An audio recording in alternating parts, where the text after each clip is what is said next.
સુરેન્દ્રનગર જિલ્લાના લખતર તાલુકાના જમર ગામની સીમના દ્રશ્યો છે, જ્યાં પીજીવીસીએલના હેવી વીજ વાયરો નીચે આવી ગયા છે, જેના કારણે ખેડૂતોને પોતાના ખેતરમાં જવામાં ખતરો ઉભો થઈ રહ્યો છે. છતાં ખેડૂતો જીવના જોખમે આ હેવી વીજ વાયર નીચેથી પસાર તો થઈ જ રહ્યા છે.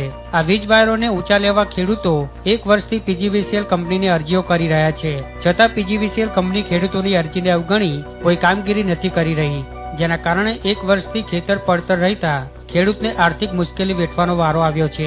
સાથે જ જો પીજીવીસીએલ કંપની વીજ વાયરોનું સમારકામ કરી વીજ વાયરો ખેતરો પરથી ઊંચા નહીં લે તો મોટી જાનહાનિ થવાની ભીતિ છે. ત્યારે પીજીવીસીએલ પોતાની આળસ ખંખેરી તાત્કાલિક આ ખેતરોમાં લટકતા હેવી વીજ વાયરોનું સમારકામ કરી ઊંચા લે તેવી ખેડૂતો માંગ કરી રહ્યા છે.